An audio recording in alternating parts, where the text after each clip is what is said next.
શું નામ છે? તમે કયા ગામના છો અને આ કઈ જગ્યાએ તમારું ફાર્મ હાઉસ આવેલું છે? મારું નામ છે આહિર બાબુભાઈ રાયમલભાઈ, ગામ લીમગમડા. અને મારું ફાર્મ આવેલ છે અબીણા રોડ, સૈનિક સ્કૂલની સામે. આ ફાર્મની અંદર તમે ઘણી બધા જાતના ફ્રૂટોનું વાવેતર કર્યું છે. જે ખારા રણની અંદર માત્ર બાવર ઉગે ત્યારે મીઠા ફ્રૂટો, અમૃત જેવા ફ્રૂટો આવ્યા. તમને કેવી રીતે આની પ્રેરણા મળી અને કેવી રીતે આનો શોખ જાગ્યો? આની અંદર આપણે મારા ફાર્મ હાઉસની અંદર ચીકુ, નારિયેલી, જાંબુ આવા બધા ફળ વાવેલા છે, લીંબુ. તો તમને કેવી રીતે આની પ્રેરણા મળી? પ્રેરણા તો ખારો પાડશે અને પાણીની સાથે છે છતાં મને શોખ થયો એમ, અને મને ફૂલ ઝાડમાં બહુ શોખ છે એમ.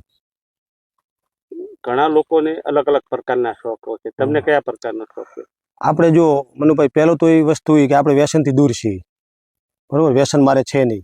એટલે એક એમ કે ફૂલોથી બાપ દાદા કહેતા આપણે એમ કે ભાઈ ઝાડ વાવવું જરૂરી છે, અને ઝાડથી પણ વરસાદમાં ફરક પડે છે. બાપ દાદા એવું કહેતા કે ઝાડ ત્યાં હોય ત્યાં એમ કે વરસાદી પણ જરૂર આપણે પડતી હોય.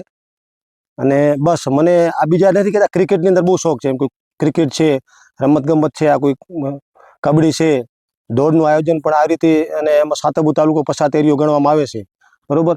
પણ તે છતાં ઘરના ખર્ચે હું એક મારી એક પ્રેરણા એવી છે એમ કે પછાત એરિયાની અંદર કોઈ આવી રીતે વસ્તુ કરી તો થોડુંક એમ સારું એમ.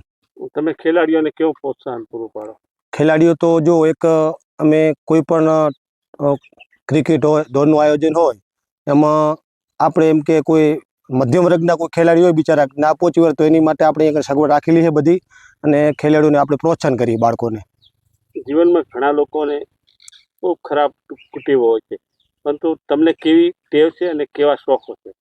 આપણે પ્રેરણામાં લેવા જાય તો એમ કે કોઈ અમુક વ્યસનમાં હોય કે કોઈ દારૂ પીતા હોય, કોઈ બીડી પીતા હોય, આપણને એ વ્યસન નથી. આપણને બસ મનોરંજન જોઈએ એમ.